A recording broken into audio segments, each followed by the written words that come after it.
कोई ऑर्डर नहीं आया है कि हिजाब को बैन किया जाए। कोई भी ऑर्डर नहीं है। हम दुनिया की सबसे बड़ी डेमोक्रेसी में रह रहे हैं और यहाँ right to speech, right to expression और क्या आप पहनोगे उसकी आज़ादी है। दुनिया भर के लोग हिजाब पहन के आते हैं। जहाँ कर्नाटका आप कह रहे हैं, देखिए ये स्कूल और वहाँ का के कोर्ट का मसला है, उसमें फंसा हुआ है। लेकिन जहाँ तक मेरी राय है, वैसे तो मुस्लिम, एक मुसलमान, मैं हिजाब की सपोर्ट करता हूँ क्योंकि मेरे मजहब में लिखा है, मेरे इस्लाम में लिखा है हिजाब पहनना है। वैसे तो एक मुसलमान में हिजाब की सपोर्ट करता हूं।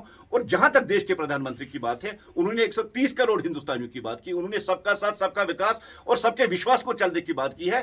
कहीं गवर्नमेंट की तरफ से नहीं है। हम उम्मीद करेंगे कि कोर्ट की तरफ से जो अभी वहां चल रहा है उसमें भी कोई राहत मिल जाए और जो ये एक कंट्रोवर्सी बनाने की कोशिश की जा रही है। और आप कुछ पॉलिटिकल पार्टीज एजुकेशन सिस्टम को भी क्रिमिनलाइज करने की कोशिश कर रहे हैं, क्योंकि जो इलेक्शन अभी चल रहा है इसलिए कुछ पॉलिटिकल पार्टी इस पर जोर दे रहे हैं। और यह भी खारिज का नहीं है कि पाकिस्तान इसमें अपनी नाक रगड़ रहा है और पाकिस्तान इसको और हवा दे रहा है। जैसे कि रिपोर्ट्स में भी आ गया, हम यही चाहेंगे, अपना मुल्क है, यहाँ हर एक शहरी चाहे वो हिंदू हो मुसलमान हो आज़ादी के साथ रहे, अपनी मजहबी फराइज जो है उनको अच्छी तरीके से अंजाम। यही भारतीय जनता पार्टी का एजेंडा है, यही भारतीय जनता पार्टी, क्योंकि मकसद तो वही होता है कि इलेक्शन में बढ़ चढ़ कर लोग हिस्सा लेंगे और जो डेमोक्रेटिक प्रोसेस होती है उसमें लोग बढ़ चढ़ कर। इसलिए राजौरी और पुंछ अनंतनाग के साथ मिलाना एक सही कदम है। हम इस कदम के लिए इलेक्शन कमीशन हम इसके लिए डिलिमिटेशन कमीशन का शुक्रिया अदा करते हैं। साथियों, जैसा कि आपने देखा है,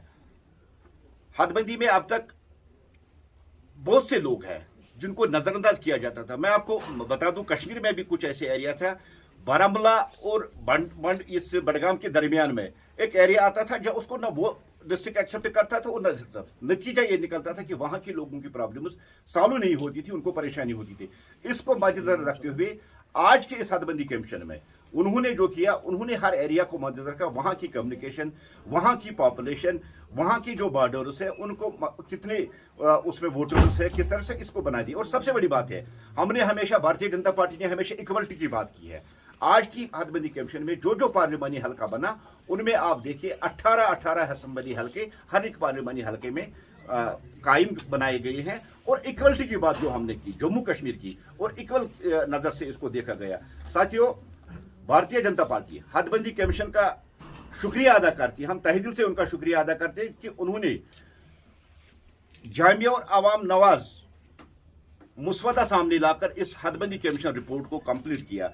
आपको याद होगा कि जितनी भी आज पार्टियां इस पर वाहवाला मचा रही थी, क्योंकि उनका हमेशा एक पैटर्न रहा, उन्होंने हदबंदी कमीशन को जो पैरामीटर है, जो बेस बनाया था, वो उन्होंने उस हिसाब से बनाया था कि उनका वोट कहां का, उस हिसाब से उन्होंने बनाया था।